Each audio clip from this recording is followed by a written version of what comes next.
A member of Germany's Answer to Girls Aloud has been arrested over claims she deliberately infected a man with HIV. 26-year-old Nadja Benaissa is suspected of having unprotected sex with a number of men despite knowing she had the deadly virus. We need to be careful and destigmatize this illness. But there is also an element of responsibility, of course, because she did have unprotected sex. Her exact words are from the Guardian interview. Quotes, "We drank a lot of alcohol. It all happened very quickly. Afterwards, I was too scared to say anything. It was a vicious cycle of keeping quiet, fear, and denial. I talked myself into believing nothing would happen.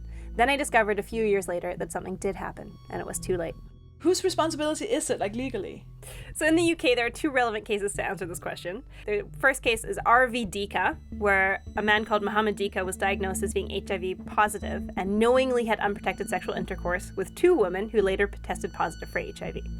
In 2003, he was convicted of recklessly having inflicted grievous bodily harm for having transmitted HIV to these two female sexual partners.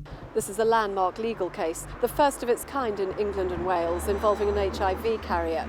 It could pave the way for others to take action if they believe they've been infected in a similar way. The other landmark case was in 2005, so these are quite recent, in RV Kanzani, which is similar to the case of our German popstar as well. And he was told that he had HIV. He was told of the risks of passing it on to sexual partners, and then he had unprotected sex with three women, not telling any of them that he was HIV positive. Today in court, the prosecution outlined its case against Mr. Kanzani. He's accused of 4 counts of grievous bodily harm, which means in this case it has to be proved that he knew he had the HIV virus and the consequences of it, yet despite this passed it on to 4 different women. Kanzani's victims had consented to sexual intercourse but did not consent to the risk of HIV because he didn't tell them he had it, and so he was sentenced to 10 years. Is there a relationship between AIDS and COVID? Could you be convicted of giving someone COVID?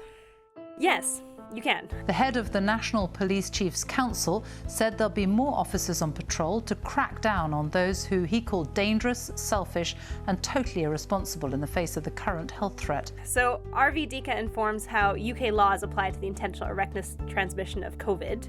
For example, having COVID and intentionally or recklessly coughing or spitting at someone. And it is in fact being prosecuted, at least in some instances. But guess who the most common victim of coughing and spitting attacks is? Doctors and nurses? Correct. I mean, it's emergency workers, so a lot of people also who are police officers, specifically, actually.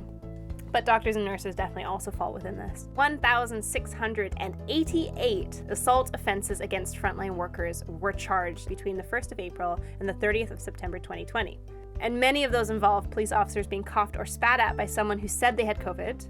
But others were kicked, bitten, and hit with heavy objects, specifically after trying to stop suspected COVID rule breakers.